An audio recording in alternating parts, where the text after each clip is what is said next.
Okay. So number 40 specifically says this.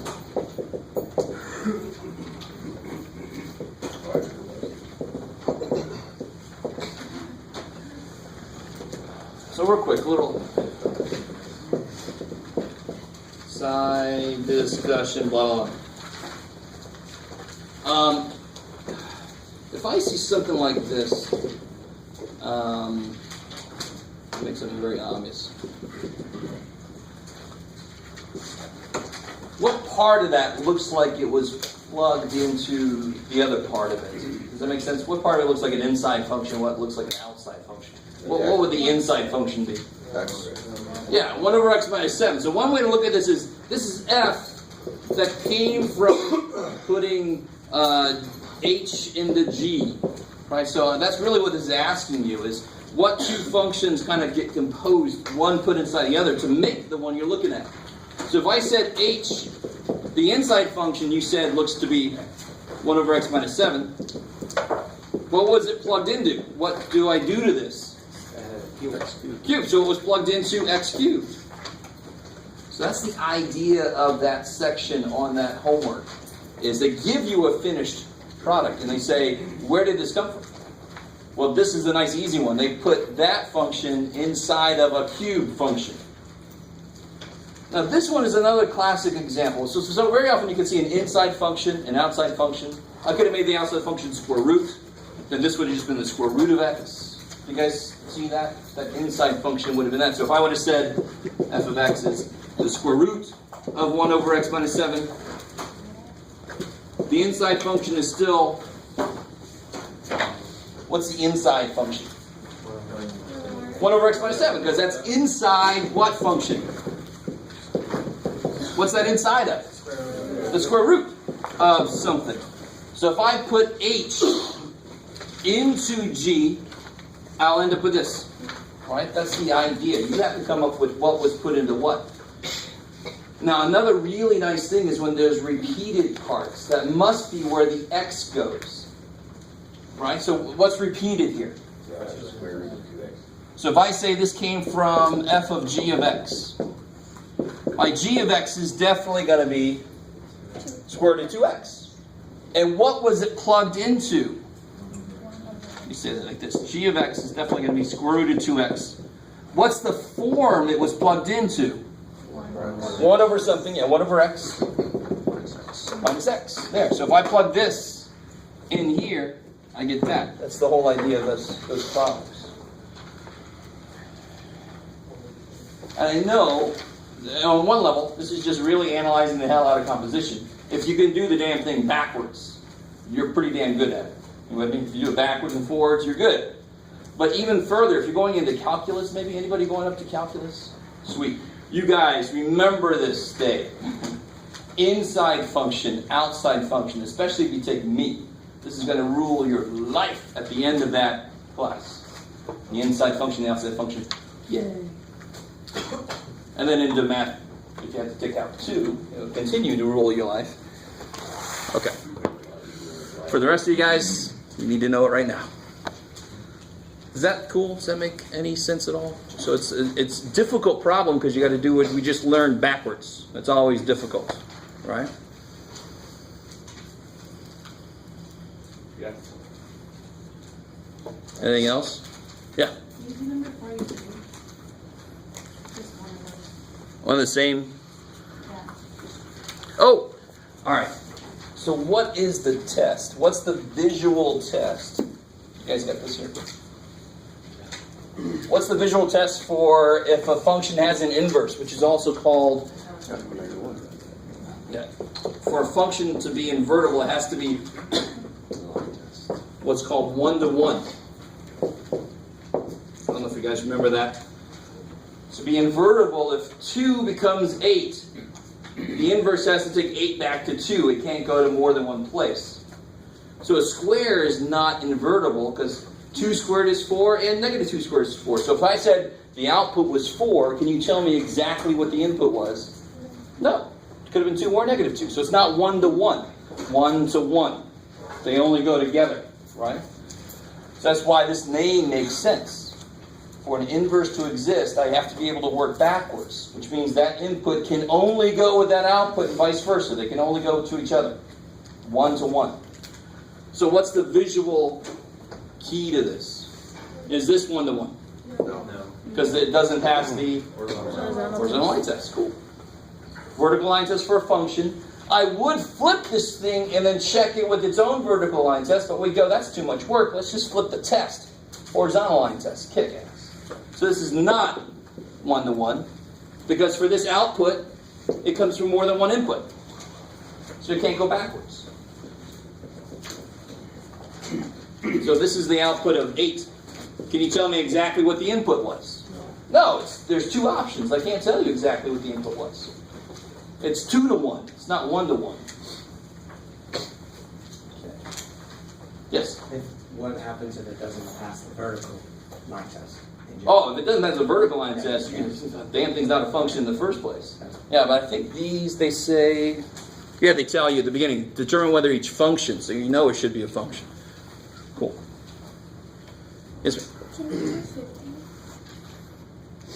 And the same. So 50, determine whether it's 1 to 1, and if it's 1 to 1, find a formula. The funny thing about the easiest way to see if a function's 1 to 1 is if it's possible to solve for y, to resolve for it. So if I said, is this 1 to 1? Well, we already kind of know it isn't because of the picture, but if I try to start doing the work, how do you solve for y? And the minute you do a square root, you have to put, that tells you no, not 1 to 1. So you could actually, if you're not sure from the function they give you, just try to start doing the work, and if you hit a point where you've got to put plus or minus or something like that, that is not 1 to 1. Now any straight line is definitely going to be 1 to 1. So like number 50,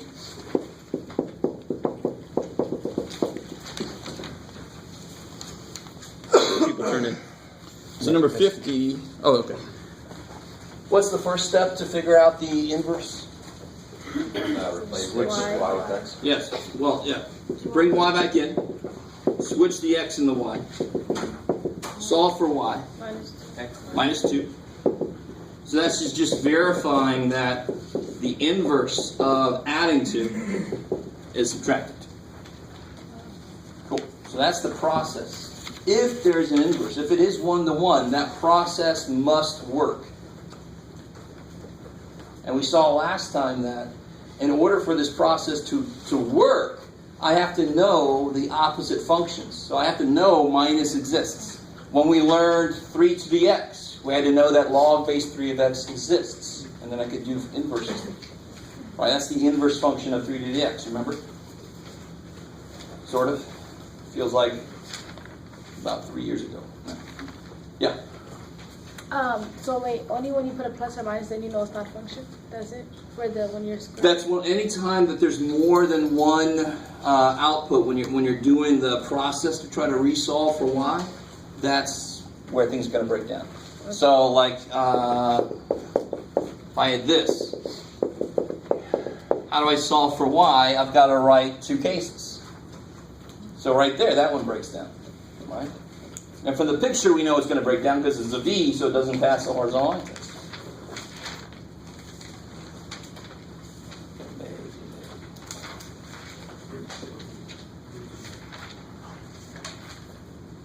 Anything else from anything?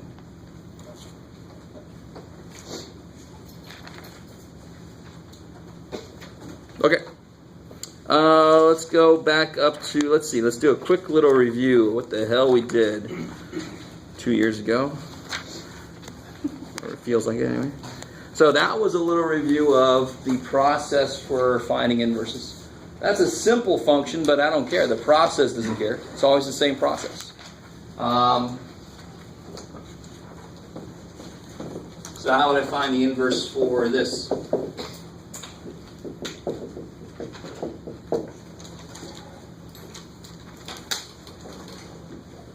Why does it have an inverse first? What do you think? Good, odd root. So it's not going to go. It's going to go down and away from itself. So it's not going to. It's going to pass the horizontal line test. If I wasn't sure, I just start going through the process. Oops, that's too early. So bring the y back in. What's the next step? Yeah, switch x and y. Add 2. And then just start undoing everything that's done. So add 2. Square root of 7. 7th root. I like it.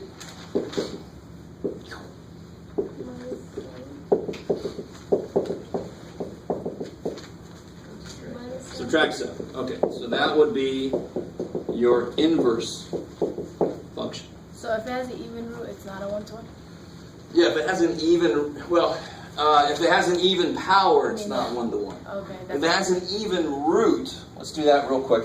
It's a little bit evil. Now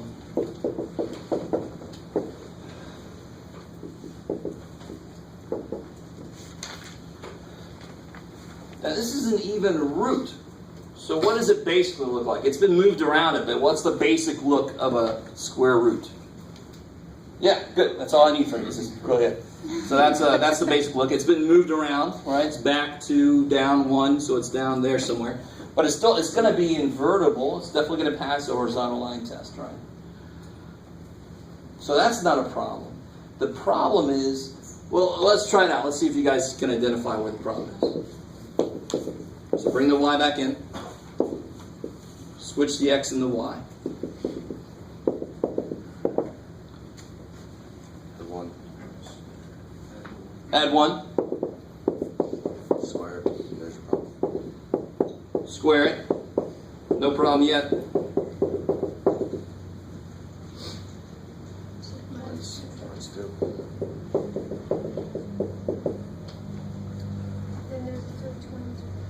Well, that's a problem. When I squared it, not because of squaring, but because I end up with a function that itself would not have an inverse. So how the hell could I claim this is the inverse of that? Yeah. It doesn't have an inverse. So I actually have to restrict my domain. And here, this is a really good place to talk about this. You guys are all like, damn, I've forgotten everything. But just don't worry. Try not to worry. Help me out here. What's the domain of this guy? And what's the range? Let's see if you guys, let me give you a minute The here. range is negative. Range is to the right. Range is anything plus 0 to infinity. More than that, because I've taken this down by 1, right? Oh. So normally it's 0 to infinity, now it's negative 1 to infinity for the range. And what's the domain? What am I allowed to plug in there? It's anything Anything from negative 2 to infinity. up. I like it. You guys, nobody can just let you ponder that for a second. Yeah, we're not allowed to. We're talking about the graphs, and we only graph real. So the minute we're talking about domain and range, it's only going to involve real numbers. Okay, so, let's see if you guys are cool. Can anybody tell me the domain and range of this, what this should be? The domain and range, what it should be? Yeah. I love it. If x and y are switched from f to f inverse, let me say that again. If x and y are switched to go from f to f inverse, domain and range have to be switched. They go right along with x and y, don't they? This is the x's, this is the y's. So the domain for this guy has got to be negative 1 to infinity. And the range would be this, but all you got to do is say for x greater than or equal to negative 1. I don't know if you guys are really with me. It's got to be. And look what it does visually. Where's this guy's vertex? Oh shit, everything's coming back now. Where's this guy's vertex? Negative 1. Negative 1, negative 2. If I only allow, so it should look like this, right? If I only allow x is greater than or equal to negative 1, and real quick, what's the y-intercept? No? Put a 0 in. 1 squared is 1 minus 2 is negative 1. If I only allow x's that are bigger than negative 1, I'm only going to get this side of the parabola, right? Which makes it Is this invertible? Is it 1 to 1? Yeah. It passes the horizontal line test. If I didn't put that, what would this look like? And then it wouldn't pass the horizontal line test. So I have to, and I think I told you, remember when I was talking about the sine wave, the curvy graph, and I said if we cut the domain way down, all of a sudden I can do it. So I have to have a little statement. Only 4x is between this and this. So if I do the same thing with parabola, just chop half of it off, it's good. And then when I flip this, doesn't it look like a square root? Okay. It's a little too deep, too early on a Monday. But it's all right. That's where it gets more complicated. This is just a review, right? Yeah, this is just a review. We haven't gotten into 14.5 or whatever. No. You'll know when we get close because we're still talking about logarithms. 14.2 is just introduction of exponential functions. So you guys should be able to graph one if I make a little table of values and graph it. What does an exponential function look like? Like something to the x power. You don't have to describe it, just there. There, see, that's all I need. Just, so go like, it looks like that, right? Asymptote is where? It's where it's super close to zero. Yeah, at the x-axis. It's not allowed to go to zero. You can't raise something to a power and make it zero. That is impossible. If you raise it to a really big negative number, you're just making it very small. You're not making it zero. So that's why it's asymptotic. It's really, really close to zero. Okay, maybe. So you add. Huh? So you add after the exponent. Add. Or subtract it. So if you write like x or 7 to the x power plus something. Yeah, so if I have 2 to the x minus 1. Yeah, then it's going to be. That would take. To get down one. My anchor points are -1, 0, 1. Because I know the form, I only need like 3 points to help me pin that down. Just like a parabola, I just need the vertex and then 2 other points, and then I can fill the form in. So the more forms you know, the less work you got to do to find points. So this 2 to the 0 is 1. 2 to the first power is 2 to the first power is 2. 2 to the -1 power is 1/2. So this is where it would be before the -1 is applied. What happens when I apply the -1? Right down. Yeah, I take every point I just did. I like you. Stay over there. Sure. This goes down by 1. This goes down by 1. This goes down by 1, so it'll be halfway there. And the asymptote goes down by 1, so it's here now. Everything down by 1, redraw. Seems almost too easy. And then you have to draw both. Yeah, there's the base function, and there's the actual function. That's using shifts. I probably won't request, you should be able to, but I'll probably let you make a table. Pre-calculus is where you do what's called transformations. You shift them, you stretch them, you compress them, you flip them, you rotate them, you do all this kind of weird shit to them. Yeah, you'll wait till you get to pre-calculus. And some of you guys are like, no, I have to take pre-calculus. That's too bad for you. You miss out. Okay. So when I ask you to graph this, all you really need to look at is, I would look at -1, 0, and 1. For sure. Right? And plot those. Okay. Maybe. 14.3, we introduced logarithms. And the very first thing we did was, before we even knew what the function was, we graphed it. Because we took this and we drew its inverse. Right? And we said, okay, that's the inverse of that. Now let's give it a name. And unfortunately, it wasn't up to us. They'd already chosen logarithm. I'm like, well, that's not what I would have chosen, but it's damn bad. So real quick, what is the log base 7 of 49? 7. 2. Yeah, sorry. 2. Because what's the answer to a log always? The power. A power. A logarithm is a power. That's why all the properties of logs are the properties of powers. Yeah. Thank you for that affirmation. So 7 squared is 49. What's log base 27 of 3? 1/3. 1/3. I love it. It's a root. When's the only time you bring in negative powers? When this is less than 1. Kick ass. I want to merely log base 27 of 1 is 0. So that's where it goes from positive. But to make 27 go to 3, it's got to be a small number. 1/3 is the cube root of 27 is 3, right? That's why that's the answer. The cube root of 27 is 3. What do I raise 27 to get 1?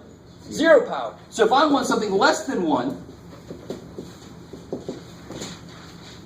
the answer has to come out less than 0. Less than 0. Yeah, so what is, how do I get 27 to become 1 over 27? Raise it to the negative 1 power. It's really kind of good rule to realize if the input is smaller than this dude but not less than 1, it's going to be some kind of root. It's only if it's less than 1 that it's going to be a negative power. Make it flip. Make it become fractional. Okay. So what about properties of logarithms?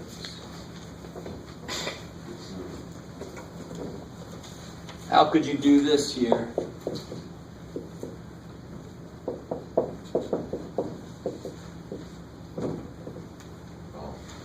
What is the log base 4 of 48? What would it have to be? It'd have to be the Oh, it's division.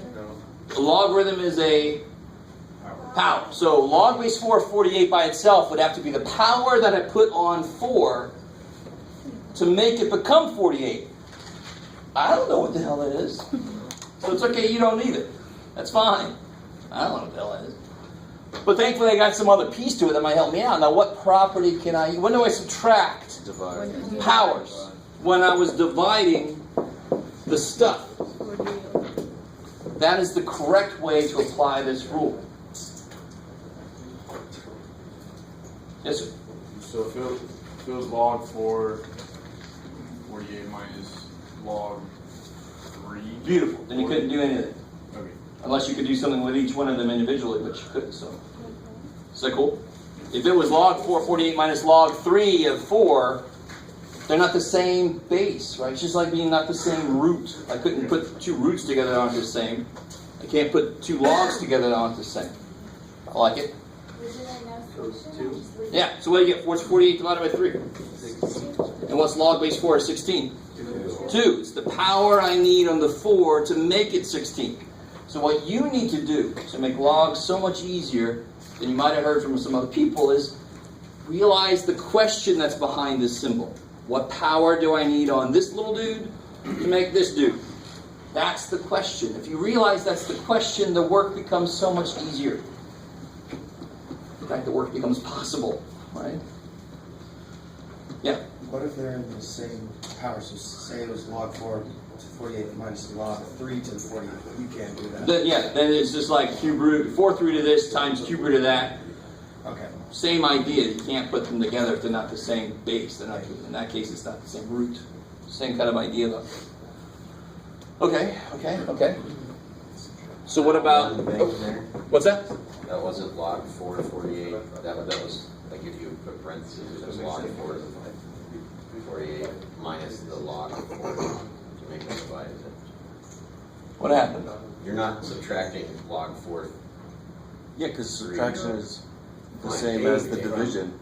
On this, just like Yeah. The same The line. biggest mistake I see. Yeah, this is equal to that. This equals that. Right? That's the application of that property. I'm asking if they're all on the same line, so it's because it looks like it's up. Yeah, this is this minus this Okay. equals this. Yeah. Okay. Cool. That's what I was asking. I don't know what the hell you're asking. I already did the 48 all in one separate equation. Oh, okay. So But now you know. They're all on the same. Now you know, You right? just- you just wrote So it doesn't matter that I still don't understand everything, but that's you know. What have I had? No, the biggest mistake I see. It still looks like it. yeah. What's the I matter? thought the same thing. He's saying that the 48 minus log 4 all three totals. looks higher than the original log 4. Writing at an angle. He's being Exactly. judgmental. And you're just now having a problem with the way I First write. time that it's come out where I'm like, All right, so you're worried that the 48's not really going. I want you to realize if I write this, is that still bad? no, that's not what I'm talking about. I still don't understand. It looks like I'm talking about this. I'm saying that this is all good, and this is like a different thing. Okay. Well, it's not. I get that now. I got you. So yeah, so this by itself doesn't mean a damn thing, right? This kind of makes as much sense as writing this. They don't mean anything unless they have something in them. So, No, I understand what you're talking about. I don't know what you're trying to explain now. well, that's a problem. The biggest mistake I see is if somebody writes this. I want you to really, on one level, you should be concerned about this.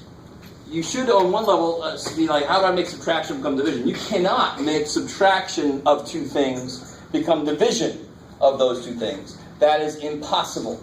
You can't let that happen. That is not what the property says. The subtraction of these two things is the one thing of the division of these. That's the different thing. So when I divide two things, what do I do with their powers as subtract them? That's exactly what that says. The other mistake is if somebody goes the other way. If I start with this, I have somebody tell me that this is equal to that. No, that doesn't make a damn bit of sense. Right? It doesn't work that way. You have to have a difference of powers that becomes the division of the things inside. Right? You can't go the other way around. It doesn't make any sense. Okay, maybe. I have a doubtful that was directed towards this. Mayweather's fighting on September 15th. I don't care. All right. You guys kind of with me?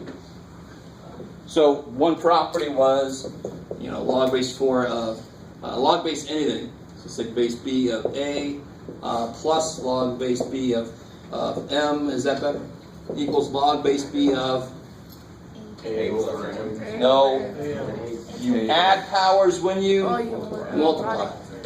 Subtract powers when you divide, right? So if I had, we already talked about that one. I'm not going to do it again.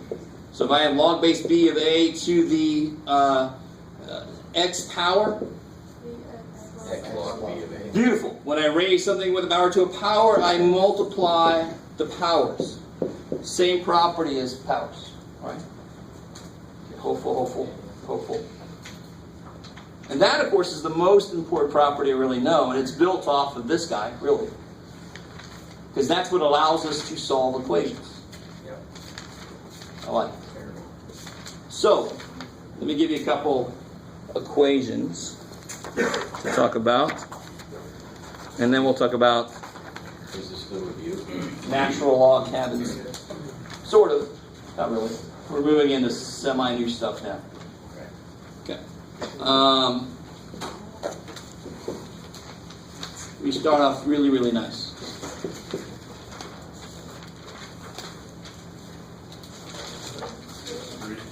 It's incredibly enough, it's 3. And real quick, if I really wanted to, what's 27? 27 is 3 to the... And that's why x must be 3 for that equation to be true, right?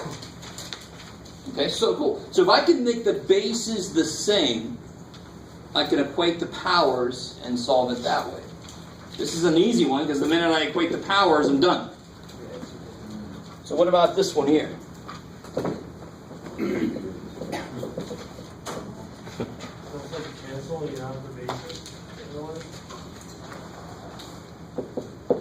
Yeah, it's sort of like what I'm really doing. Well, one way to look at this is that the only way this to be equal is if these powers are equal, because the bases are already equal. Or I'm taking log base 3 of both sides, which kills that, so I get x equals 3. Either way you want to think of it. So if I can make the bases the same, I'm allowed to effectively ignore them. They're already equal then. I can just look at the powers and try to make them equal. So if I have a to the x equals, what you got, Jeff? 32. Why not? Can you just look at it like you did this one and get the answer? Thought about it, you maybe could, but what base are they both dependent on? What base are they both built off of? You can't raise 4 to a power and get 32. They're based off of 2. So 8 is 2 to the, and that of course is being raised to the x. 32 is 2 to the 5th. This takes 5 2's multiplied 13. So is it 3x?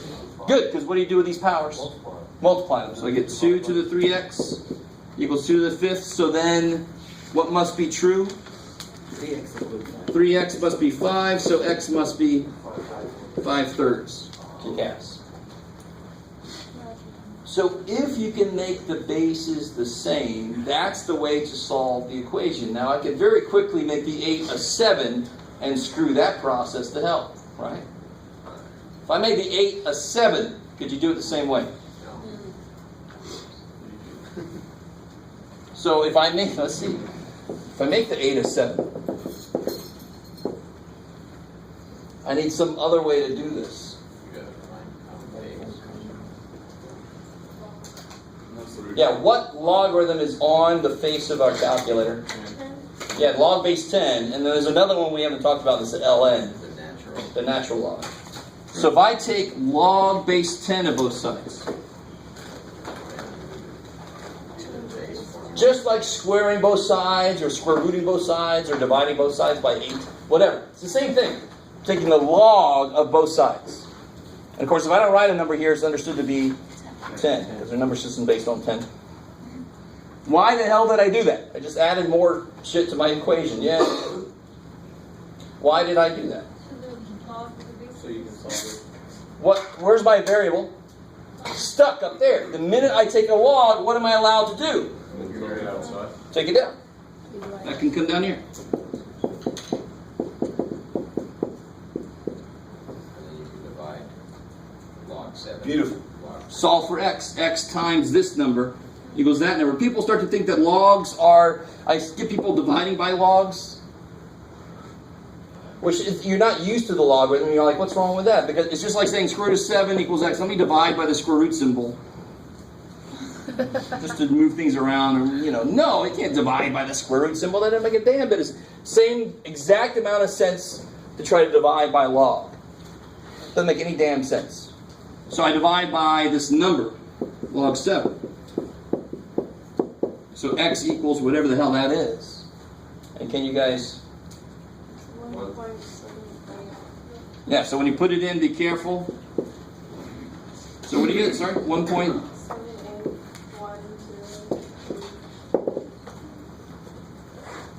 So this was 1.6666666.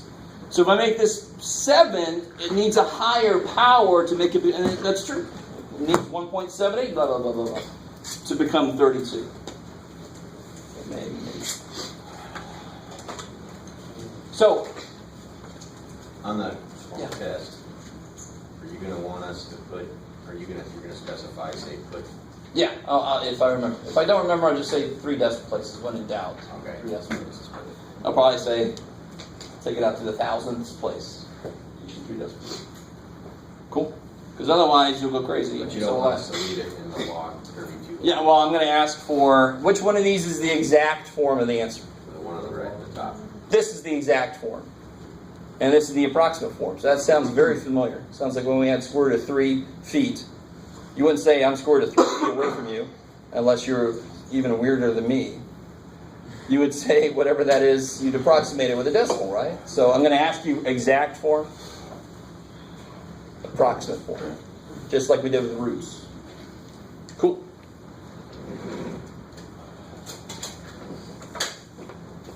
So, let's look at a slightly more disgusting version of that problem.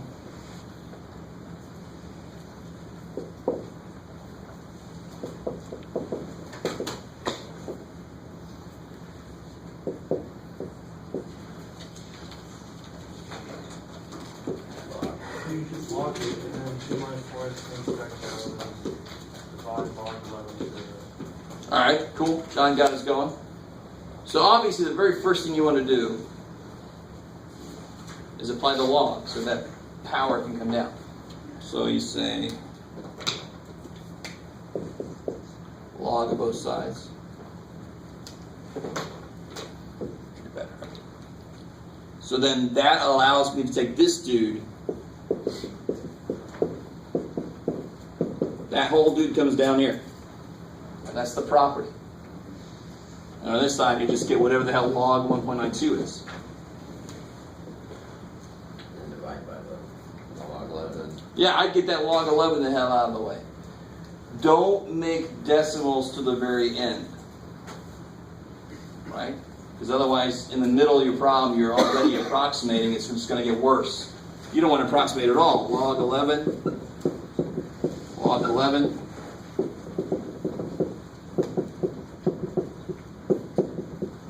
How do you solve for x? Subtract 2. And then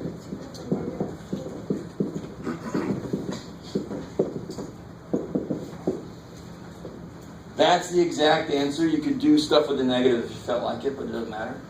And then you plug all this in your calculator. Be very careful to get the approximate answer.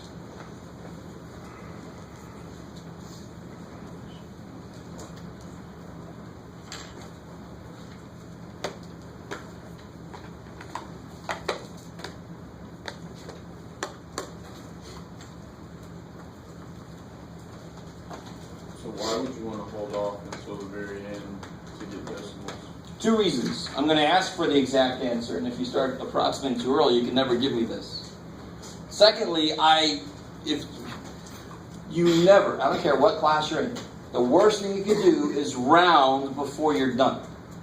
It's like being half a degree off course in a boat. Doesn't sound like much, but 8 hours later, you are way far away from where you're supposed to be. Right? So you don't want to start bringing in errors early. You want any error to be only once at the very end. And that's when you're approximating. So who's got that? What does it come out to be? 0.432. 431989. 432 roughly? Okay. How can you check that? Plug it back in. Yeah, plug it back in. Raise 11 to the 2 minus 4 times that, and see if 1.92 comes spitting out. Right? You just check your work just like any equation. Yes, ma'am. So do you mean the log when you can't do anything with the error level, you can't do anything with the things with the logarithm? You could use a log on the early ones we did, you just didn't need to. Just making the bases the same was quicker. Yeah. But you could use a log on that 3 to the x equals 27. You could use log on that. It would still work. But it's just like, you don't need that. Yeah. Anytime your variable is stuck in the exponent, you have to use log to get it down. Good. Just like if it's stuck inside of a cube root, I have to use a cube sometime to get it out of there. Okay. Maybe.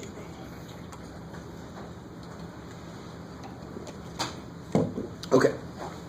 So let's learn about natural log. ln has one less letter than log does, and that's why math people being very lazy, we use ln more often. Yeah. When you divide 1.92 by 11, how did you get that 0.43? Well, to be honest, I didn't get it. But you take log 1.92. Okay. And when you put it in the calculator, be careful that you make sure that the log, if it opens a parenthesis, make sure you close it so it doesn't have everything else inside that first log. So log of 1.92 divided by log 11 minus 2. You can hit enter. And then divide it by negative 4. Okay, 0. 0.45 Didn't put a close parenthesis someplace. 431. Yeah, it should be 4.3. Sounds like 4.31. 431. Something like that, yeah.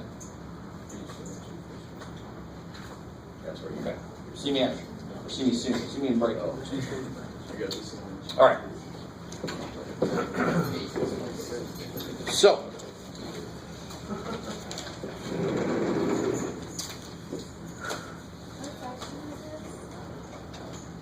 we're getting into section 14.5.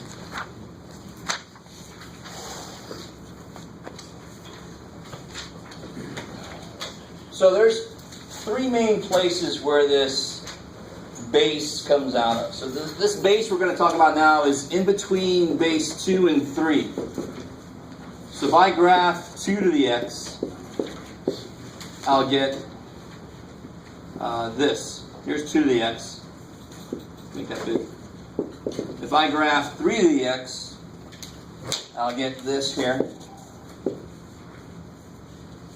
There's 3 to the x. So this base we're about to talk to, e to the x, we're about to talk to that. E is just like pi in the sense that they both represent some number that just never ends, some decimal that never ends. So E is 2.71828 blah blah blah blah blah blah blah, to be precise. So E would fit right in the middle of those two, basically. That would be where E is. Now why the hell did we have to come up with E? Why did we come up with pi? Somebody remember? Did I tell you guys where pi came from? I got my pi shirt on. So pi came from people being really freaked out that no matter how small or big your circle is, if you take the circumference divided by the diameter, you always got the same number. So of course a lot of ancient civilizations thought it was a golden thing. It came from the gods. The golden ratio is something else entirely, but they thought it was, so they gave it a special symbol, and the Greeks gave it the letter pi. A lot of civilizations had approximations for it. This is way more than you wanted to hear. It's too bad. So there's a whole history that we kind of know a little bit more about where pi came from. E, 3 things. Throw some rabbits in a room, let them go at it, give them some food, and the population will grow exponentially, right? And it turns out that it's easiest to represent that population growth using the base E rather than any other base, for whatever reason. Take the function, now, and again, this is, I don't know if anybody's interested in this at all, but take the function 1 over x. I know it's got a whole other part to it. And I want to know, if I start at 1, how far up do I have to go so this area is exactly 1? Now, who the hell besides some math person would sit there thinking about this? Y'all, I have no idea who this person. And it turns out you have to go up to the number e. If you go from 1 to e, this area is exactly 1. Which actually, let me see, I don't know which way they talked about in here. Again. Oh. So the first way is the rabbits go into town, right? Make little other rabbits, and those other rabbits make little other rabbits. And we don't judge. We're in a little locked room. Give them a break. The other way is the area. If I start at 1, how far up do I have to go before I get an area of exactly 1? I've got to go up to the number e exactly. Now, if you just allow it to get in your head, you'll be like, okay, that's a little freaky. That might, if somebody's doing that, they might freak out that they get this exact answer. And then finally, let me just put that up there and let you think about this for a second. Just really think about this. Try to. Right? Just realize this is not going to be anything you have to do for a grade ever. So you're completely free to just think about this. If n gets really, really big, what's happening with that expression? What's happening to this part? 1 over n. If n gets really big, 1 divided by big is small, and it's going towards 0. That's what this function does. Right? So if I let n get really, really big, this is getting smaller and smaller towards 0, so this inside's going to 1. The power on this, the power is getting bigger and bigger. I'm letting n get big, right? You guys kind of with me? Do me a favor. Put in your calculator 1.01 to the 100th power. What do you get? Yeah, so at the 100th power, it's more than doubled. At the 1000th power, it's going to go even higher. So, I mean, even if you take a very small number, when you raise it to a very big power, it still comes out big. So I got 2 competing forces here. I got the inside going to 1. I got the outside going to infinity. You would think the answer would come out to be 1. Because what's 1 to any power? 1. But does the inside ever become exactly 1? No, this is always something. So what's really freaky is this comes out to, if I let n go to infinity, let n get really big, this comes out to e.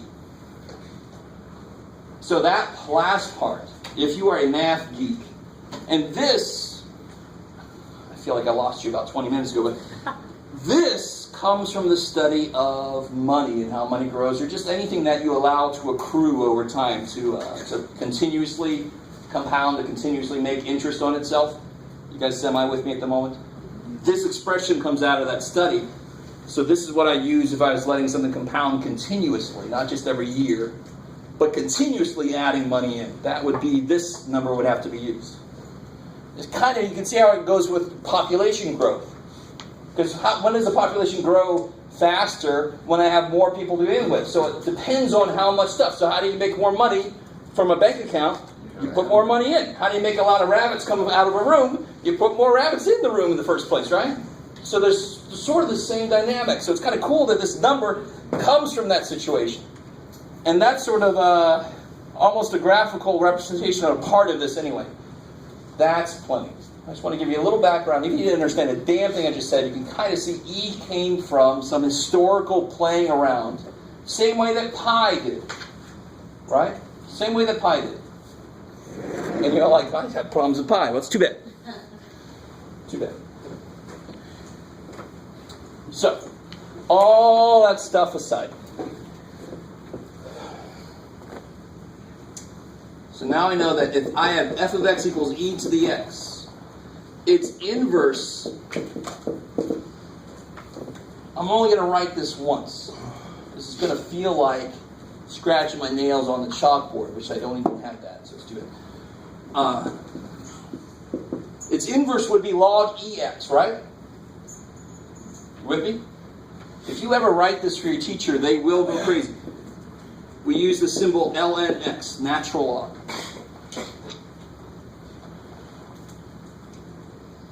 Because E partly came from a natural process of rabbits, population growing,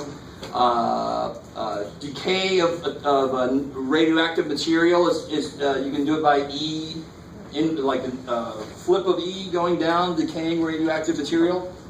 That's a natural process, believe it or not. We didn't create that radioactivity. Yeah. So then is E like a semi-new thing compared to the rest of mathematics? If it came from a bank account, like how often have they had, or how long have they had interest rates in bank accounts? This expression is used in the study of accrual of bank accounts, but it existed way before banks did. I mean, it existed a lot. Well, not way before banks did. Go back to Rome. It existed. That expression came from way before. But it's the way that the books always talk about it, is just this one way. They're looking at, ooh, you have some money, you put it in the bank. And when I was a student, I'm like, that would be nice, but okay. I'll just go with it. Yes? What is the difference between LM and E to the x power?